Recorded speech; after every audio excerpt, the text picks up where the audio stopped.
Hey, it's Mr. Aaron, and we've been working on probability.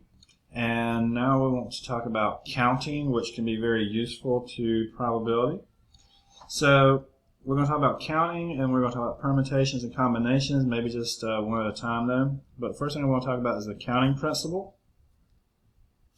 The counting principle allows you to choose one item each from several different groups and determine how many different outcomes could be created. Okay, you might have to wrap your head around that, but the example should be pretty clear when we get there. This is done by multiplying the number of items in each group together. So let's see what the examples are here. It says you have 5 pairs of shoes, 8 pairs of pants, and 12 shirts. If you are not worried about matching, how many different outfits can you create? So let's see here. We need to pick 3 different things for an outfit. We need to pick shoes. We need to pick pants. And we need to pick a shirt. And what we do is we look at how many of each there are to choose from. There's 5 shoes, there's 8 pants, and there's 12 shirts. So by doing this and setting this up, what I'm saying is we could switch out any item for another, and it just kind of keeps creating a, not endless, but a very detailed list of different items we could put together. So if you think about all the combinations here, what we're going to do is multiply together, because there's basically 5 different groups using the shoes, and then out of that there's 8 different groups using the pants, and then out of that there's individual groups with the shirts. So every time we switch something out for a different one, we get a different outcome. So I'm going to multiply these together. 40 times 12, and I get 480 possible outfits. Okay. So I looked at my different groups, shoes, pants, and shirts, and I said how many items are in each. And if I multiply them together, basically it's allowing me to talk about how many different groups I could create with each one. Okay.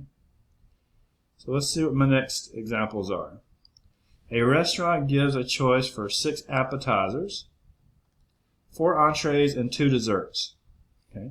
So, you know, 2 people might choose the same appetizer and dessert, but they don't necessarily have to choose the same entree. So if you change anything in a list, you get a completely different order here. So how many different meals can be ordered from this list? So I'm going to do the same thing I did.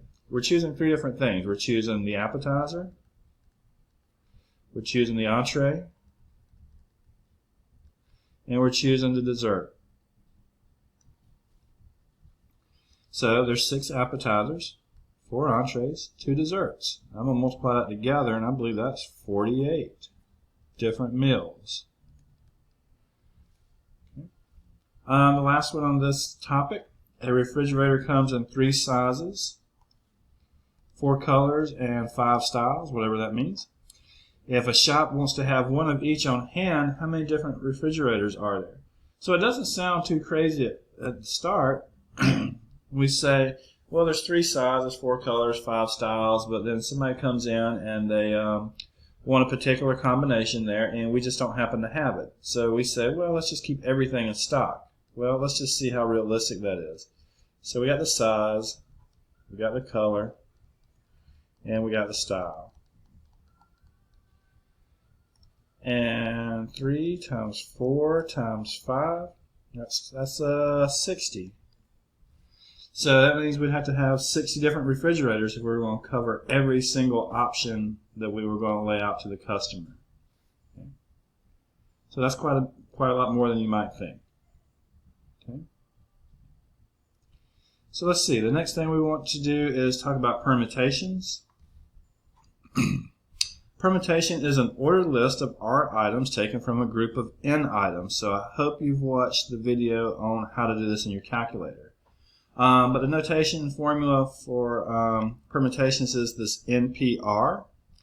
And that can be calculated by taking a numerator of n factorial over the denominator of n minus r factorial. So that's not self-explanatory, so go to the calculator video if you need help with the NPR. It's not very difficult to calculate. But the thing here when we talk about ordered list for permutation is remember that order matters. So that means, well, here, ABC, ACB, BAC, BCA, CBA, and CAB, while they all contain the same items, they're in different orders. So this is 6 different permutations. Okay, a lot more than you might think from just using 3 items. So if you had 3 people and you were trying to line them up every way possible, there's 6 different ways to line them up. Okay, so prize money, this is an example, prize money is given to the top 3 finishers in a marathon. The amount a person wins depends on their position. So first and second are very different. If 20 runners enter the race, how many ways are there to award the prize money? So basically we've got 20 runners and we got 3 prizes. And I would say order matters here because basically what it says is the amount a person wins depends on their position. So first place will win more than second place. So we're going to do a permutation here.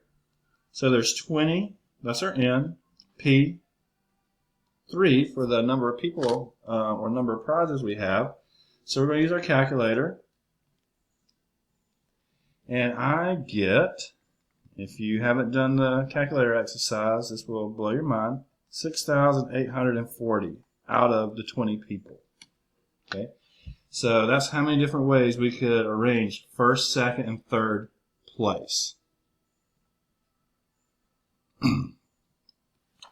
Next example. 6 students are tied for GPA rank going into their senior year.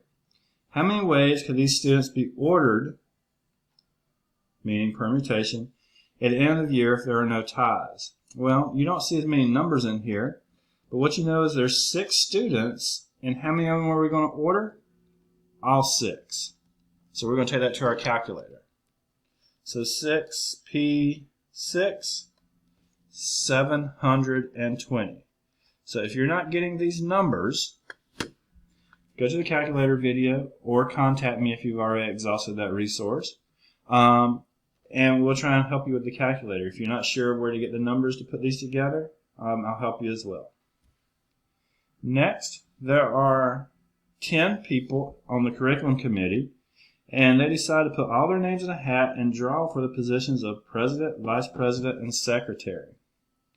How many ways could the officers be chosen? So let's see here. There's 10 people to choose from. That's our N. And how many are we picking? We're picking a president, vice president, and secretary. So that's 3 people. So 10p3. So you don't want to be using that formula that was at the top of the page. This is also 720. You want to be using your calculator the way I described it in the previous video. Okay? So 10p3 should give you 720. Okay. Ooh, didn't mean for this to end up on this page, so let's bring it down. Alright, so let's see here. Now let's talk about combinations. A combination is an unordered group of R items chosen from a group of N items. And the notation is NCR. The formula there is a little bit different. You still have N factorial on top, but on the bottom you have R factorial now times the N minus R factorial. Once again, the NCR, you can get this directly from your calculator if you have watched the videos or understand that. So the main thing here with a combination is that order does not matter. And what that means is when we talked about the permutation and I listed ABC and the different ways we could order that, that was 6 permutations. Well, this right here, all 6 of those are one combination because they all contain the same 3 things, just in different orders. Order means permutation. No order means combination. All right, so let's see what we got here. We're going to pick up our calculator and do our best. So Thomas has 12 dress shirts he can pack for a work trip. How many ways can he pick 4 shirts for the weekend? So my intent here is he's just going to put 4 shirts in a suitcase. It doesn't matter if he puts the blue one in first or fourth. It's still in the suitcase and it's going. They're not weighted. They don't have a position of favorites here. There's nothing to distinguish them apart except going or not going. So we're going to say we got 12C4, 12 shirts, and we're putting 4 in a suitcase. So if we pick different combinations, let's see what we get. 495.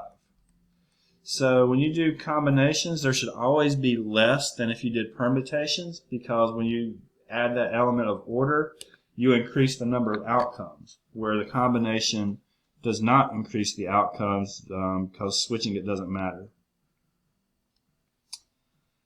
Okay, there are 30 students in Ms. Kennedy's homeroom. She is asked to send 6 to help with a fundraiser. How many different groups of 6 students could she create? So there's nothing here that implies if she picks you first or third that it makes any difference. You're just in this group that's going to help. Okay? So that's a combination.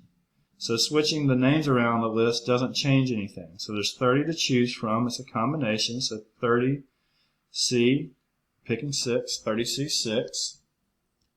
The calculator, our best friend, says this is, 593,775. Wow, you would not have expected that, would you? These counting methods are very surprising.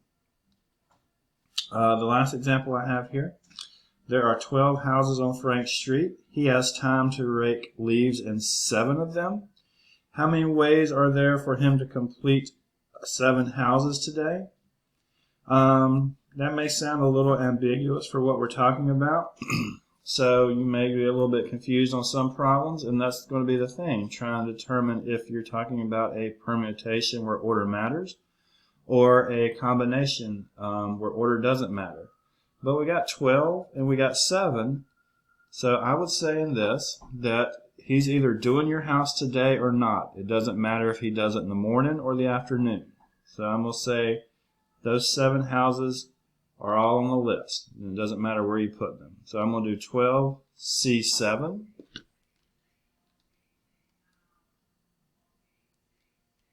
And I get 792 different ways. So that means he either does Miss Smith's yard or he doesn't. He either does Miss Chappell's yard or he doesn't. So whether or not the house is on the list or not is the question, not whether it's first or last or in the middle.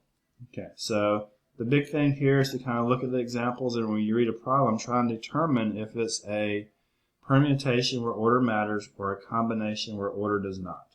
Thank you.